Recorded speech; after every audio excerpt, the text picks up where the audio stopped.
Hey everyone, and welcome back to CJ Race Cars YouTube channel. Everyone's gone home for the day. Me and Brian are still here.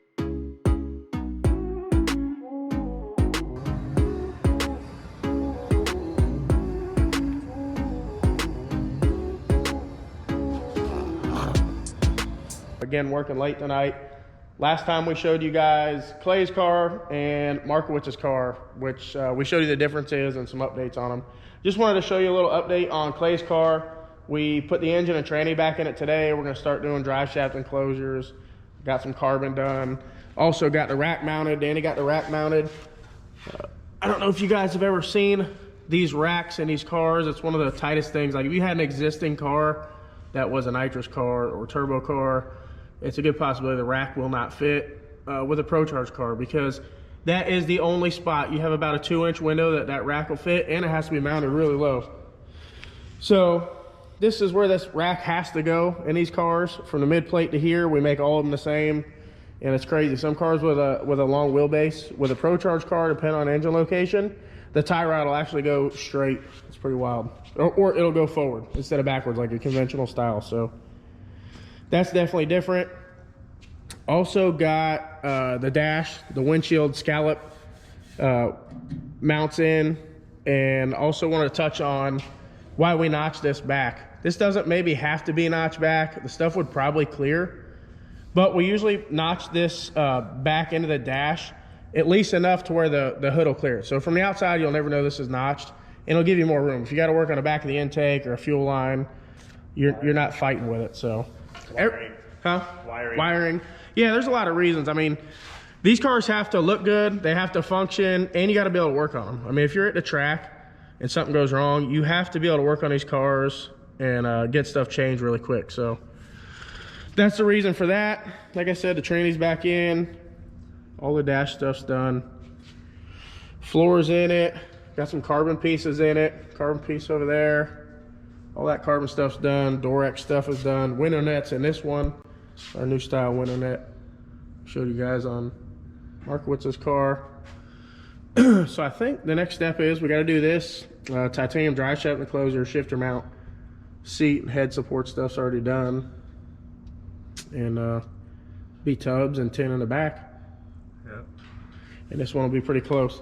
So one thing I wanted to show you guys, I told you I would show you, is a containment section that we couldn't really see with the engine in this car, in Markowitz's car.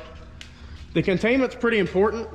Obviously, if you have a failure, you don't want a little tiny pan that stuff blows over the top of it. So we run the sides pretty high.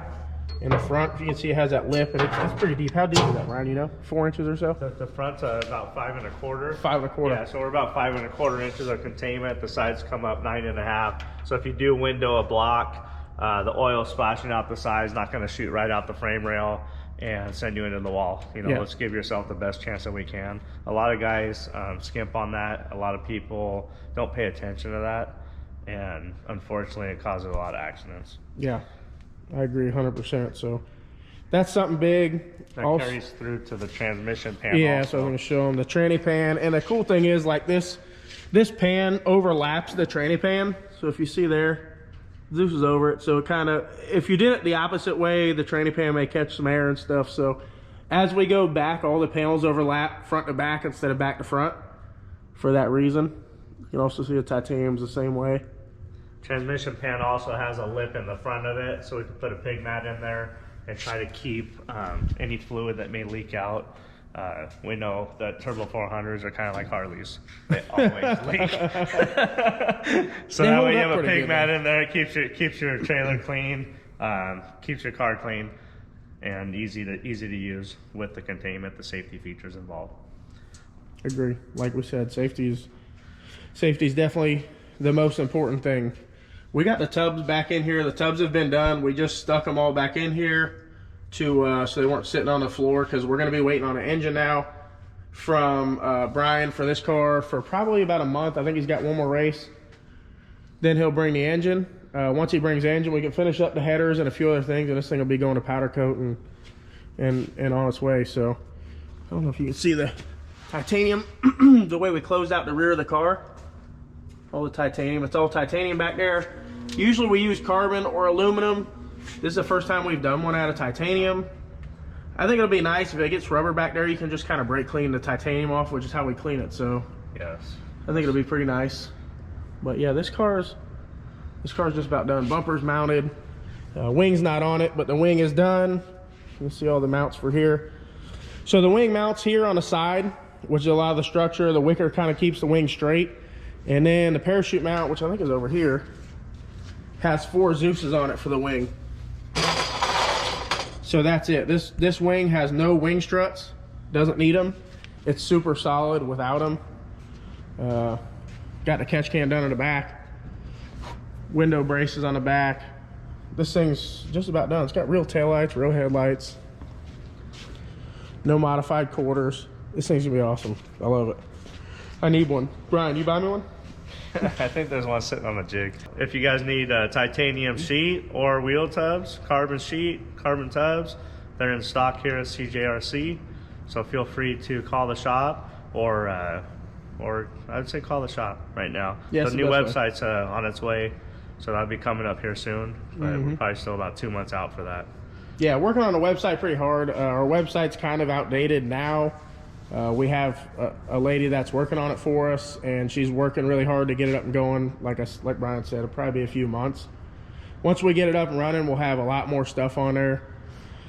So we'll be able to help you guys get the stuff you need to build the cars. I know right now parts are hard. We're trying to stock as much as we can. We do keep these tubs. We have 47-inch tubs in stock.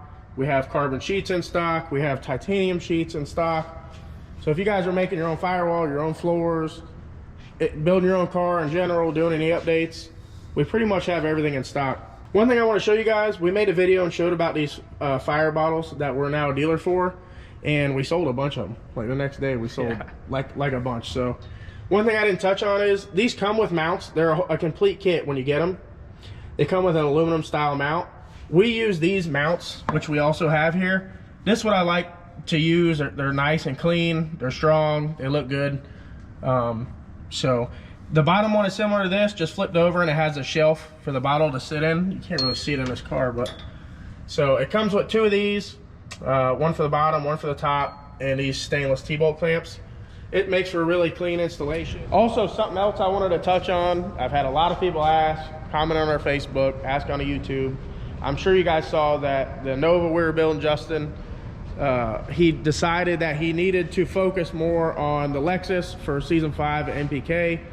So this is the Nova that we started for Justin. He had all the parts, had all the pieces, and obviously we've got 50% of the chassis probably done. So everyone's asked, who'd he sell to? What's he doing with it? What's the plan?